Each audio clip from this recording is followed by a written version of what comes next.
So Matthew Hoh, I'm turning it over to you. Please unmute yourself and tell us about yourself and about the situation in Afghanistan. Hi, thank you for having me here. Can you hear me okay? Yes. Okay, uh, I've got this big microphone that has decided it doesn't want to work anymore. So, um, my name is Matthew Hoh. I am a senior fellow at the Center for International Policy, also a member of the Eisenhower Media Network, and I am a 100% disabled Marine Corps combat veteran. I spent 10 years in the Marine Corps. I also work with the State Department. I was in the Iraq War twice, once commanding Marines, the other time on a State Department reconstruction and governance team. And then in 2009, I was with the State Department on as part of the State Department mission in Afghanistan. After being there 5 months, I resigned in protest over the escalation of the war. Trust me, I certainly feel uncomfortable saying what my definition of feminism is. I certainly understand it's kind of bold for a white, straight man to tell a group like this is what feminism is. But if I can be so bold, I learned this primarily from my ex-wife. She has spent more than 20 years, her whole adult life, in human rights, more than 15 of that as a human rights officer for the State Department. And I always learned from her that feminism is about change. It's not about just allowing women to be in the same positions as men, but it's about changing the outcome of what those positions do. So, and one of her criticisms of so much of what was touted as feminism in Washington, D.C., say among established institutions, was basically women can be as violent as men.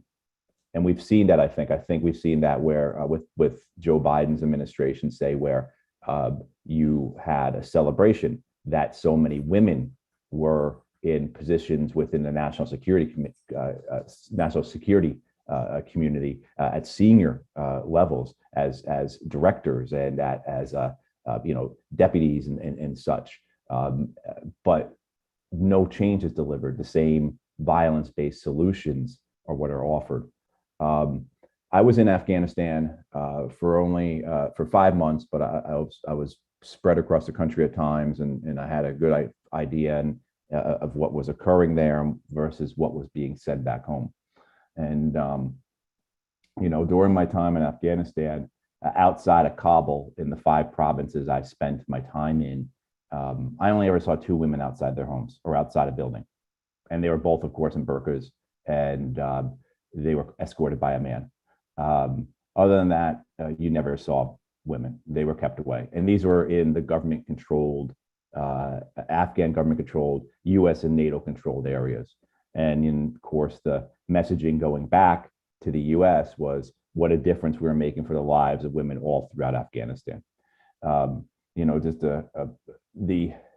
I think the point that I want to address today was about the complicity that we see in so many other institutions that are labeled as human rights institutions, but that do not take on what the United States and the European powers do. Give you an example. Let me just go through the situation for women in Afghanistan as I understand it. Yes, of course, since 2001, there has been remarkable difference in many lives of women and men, in terms of the freedom for education, the freedom to travel, the freedom to work. However, that is relatively limited. You're talking about elements of the population that live within certain cities and, to a degree, within certain neighborhoods or certain communities. Afghanistan is 75% rural in terms of population, so the vast majority of the people live outside of the city. It's also desperately poor, which is what you would expect from a war that goes back more than 40 years. 70% of Afghans live on less than $1 a day. 90% of Afghans live below the Afghan poverty line, which is $2 a day. So you have a subsistence economy for most people. You have also had a war that has been shattering lives, without mercy for, again, more than 40 years. This goes back to the 1970s. So very much the idea, though, that progress was made for all women is something that is said, I think, without nuance or explanation. The reality is that under the government that the United States put in power in Afghanistan, this warlord government, 4 out of 5 Afghan women are forcibly married. Many of them are child brides. It is legal under Afghan law for men to rape their wives.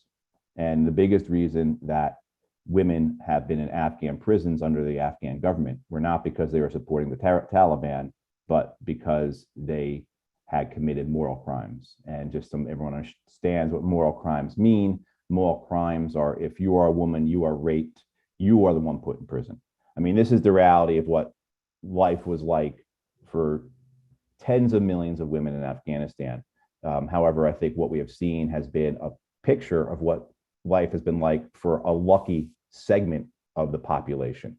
And this should be well understood why this is, because the people that the United States put in power and kept in power, these warlords, these are misogynists in the same vein that the Taliban are. The men that we put in power in Afghanistan, they were the men who brought the burqa to Kabul. So very often you hear about how the Taliban imposed the burqa on Kabul. The burqa was already in Kabul for more than 2 years before the Taliban arrived, in terms of being required for women to go out in. So, I mean, there's a lot, I know I'm limited on time here. There's a lot of things that there's a discrepancy between what the narrative is and what the actuality is. And this doesn't just, this does not just only encompass women's rights. This covers a totality. I mean, if you look at education, we were told for most of the decades of this war that millions and millions and millions of boys and girls are going to school. It turns out wasn't correct. Turns out those numbers were an absolute fabrication, and that was said actually by the Afghan government, and as well as documented by the Special Inspector General for Afghan Reconstruction, and for as well as through journalists like Azmat Khan. The idea that millions and millions and millions of Afghan boys and girls are going to school, the reality is less than a third are going to school, and probably even less in terms of girls are going to school. When we hear about all these schools that were built, well, the Special Inspector General for Afghan Reconstruction, and again, journalists like Azmat Khan have done some really great work on this. And it turns out that when they go out to look for these schools or these healthcare centers or these courthouses or whatever the US and NATO said were built, 80 to 90% of them cannot be found. And this gets to the point of what I wanted to address. And again, I know I'm limited on time here, but is that of the 150 billion or more that was spent on reconstruction assistance in Afghanistan, 80% of that returned to the United States or to our European partners. So of that $150 billion, only about 20% of that actually made it to the Afghans, which is, again, another narrative we're hearing right now, how the Afghan government was corrupt, they stole, and this is left out. Look, 80% of what the US Congress appropriated for Afghan reconstruction never left the United States or returned to the United States. And this is where the problem comes, is that I have seen this. This is the reason my ex-wife is no longer at the State Department. Others have seen this. I know people who have left groups, and I'm sure you all have seen this as well. When it comes down to countering the narrative of the US government, we have many institutions, organizations, NGOs, et cetera, that are beholden to the US government because of funding. We also have many individuals who are afraid to step out of line in terms of crossing the narrative in these wars, and not just Afghanistan, all throughout the US wars in the Muslim world. So because they are afraid that if they are on record as being not loyal, they will not get a spot in the next administration, right? Or if they are disagreeable again with the narrative, then funding may not be granted to them. You also have to take into, we have some of the large organizations, now I'm talking about like, say, organizations like Mercy Corps, You're talking about grants of millions of dollars that also come from corporations that are also vested in these wars.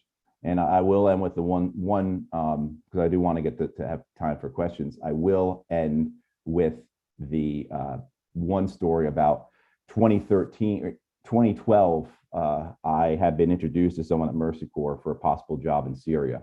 And it became very apparent that discussion of the Syrian war in any context other than what the United States government depicted it as was not welcome.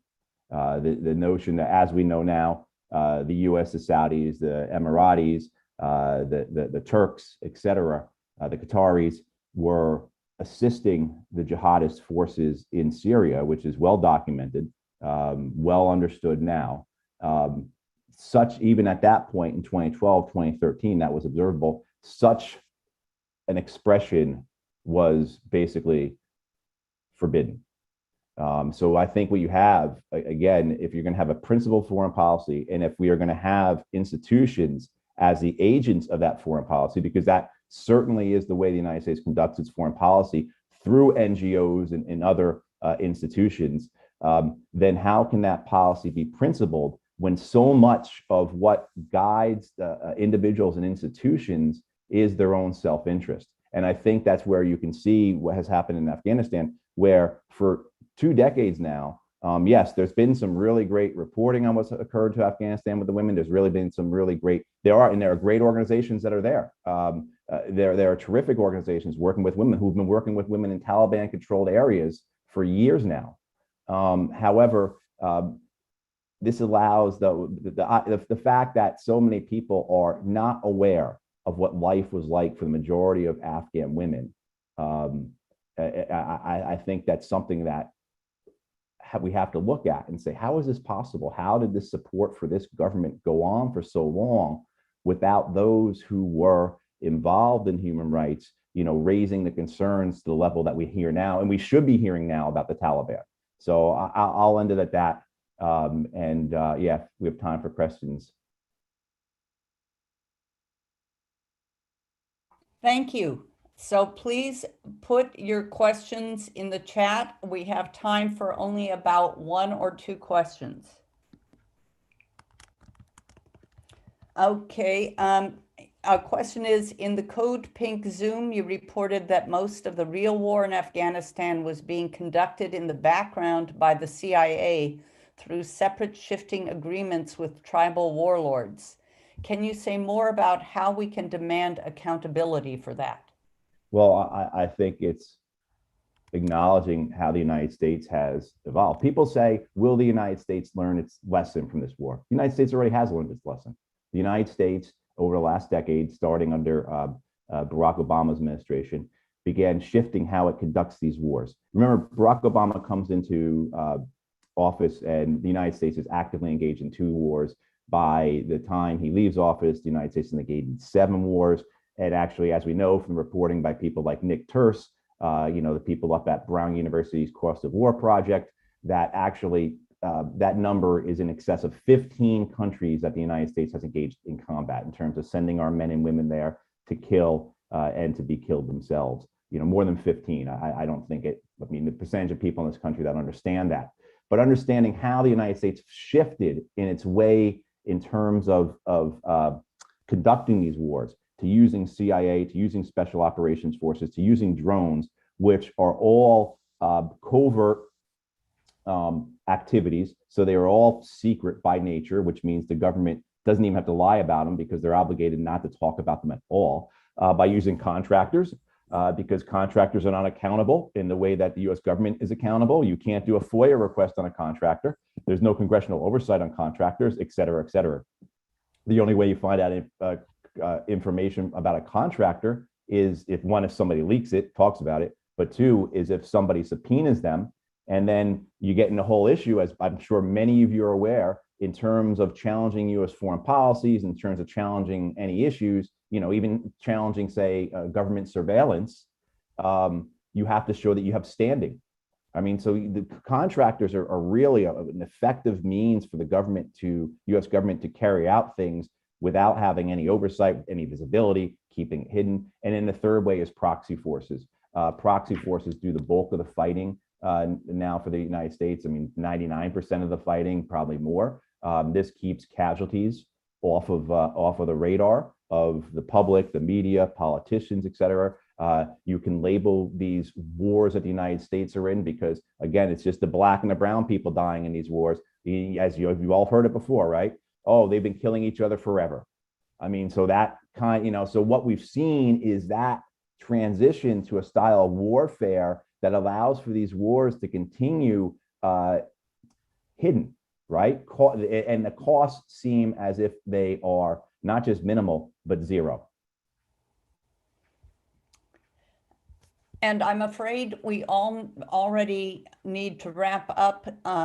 If you want to take just a couple minutes for closing words, we appreciate the insights, especially, I guess my question would be, why is it that the US media does such a poor job at revealing the true situation in Afghanistan and instead perpetuates these myths about schools and women's liberation? I am going to suggest that you all look up a woman named Ariana Pekary. Ariana, Ariana, Pekary, Pekary. She resigned from MSNBC last year. She was a producer. She had been in the business for a number of years, as a career. And she resigned from MSNBC because it was as an act of conscience, because she could no longer go along with ratings-based news. In her words, ratings-based news was destroying this country. We see there are many different aspects to this. I could be here for hours talking about this. I mean, some of it's access journalism. Some of it's just the people who have risen to the visibility within the corporate media. They go to the same cocktail parties they're friends with. They go to people's weddings, and Michael Hastings, the late Michael Hastings, wrote one amazing book about this after the 2012 campaign, where he was, on Obama's campaign as a journalist. And his expose was just exactly that, how at the end of the night, the people on the campaign, the politicians, they're drinking in the bar with the reporters, and everybody is buddy, everybody is friends. So how can you be adversarial if, one, you're friends with people, but also two, if you know that your chance to rise, to be promoted, to get access, et cetera, get the big story is going to be hindered. And one of the things I will point out about the coverage in Afghanistan, and it's really, really pretty terrible, but they never get called out on this. They never get held to account. CNN posted a video where they were saying that the Taliban had taken Kabul, of course, and they showed all these Taliban fighters with their rifles and everything. And they said that the Taliban were chanting "Death to America." Nowhere in any of the video clips CNN has provided are there any Taliban chanting "Death to America." Doesn't mean the Taliban are bad, right? Doesn't mean that. And I think that's one of the issues too, is we have this really binary understanding of politics, of foreign policy, of domestic policy that limits the conversation. So I say that, look, the Taliban did not say "Death to America." Automatically, I'm painted as being someone who is either pro-Taliban, but more likely, because the conversation just totally revolves around Joe Biden right now, I'm painting as being a Biden defender, because all I did was correct them and say, look, nowhere in that video did the Taliban chant "Death to America." So I think there is this aspect with the media as well, as you go back to Noam Chomsky's manufacturing consent. And, the reasons for this, it's great. There's a lot. I would recommend people go and look at the work that Paul Jay, the independent journalist Paul Jay does, Jay, where he discusses how, look, 5 banks, 5 money management firms own 95% of the S&P 500, right? So the fossil fuel companies, the defense companies, the media, on and on and on, they are all owned, in terms of being principal shareholders, by the same 5 money management firms, BlackRock, Vanguard, State Street, et cetera.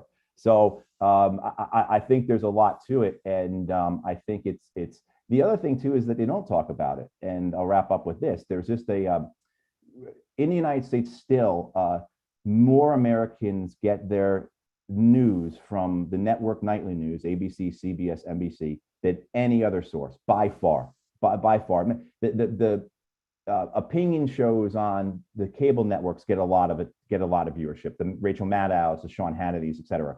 But in terms of just straight news, the network news still by far surpasses anything the cable news networks do in terms of audience.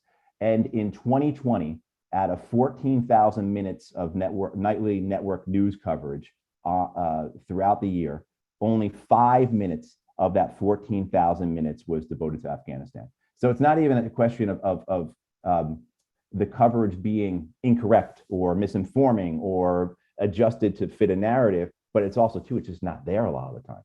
So I really appreciate you all let me speak to you all. If people want to get hold of me, you can find me on Twitter or my website, and I'd be happy to have this conversation offline with anyone. Would you put your website and Sure. Twitter handle in the chat, please? Sure, absolutely. And while you do that, I'm afraid we're going to have to stop recording, but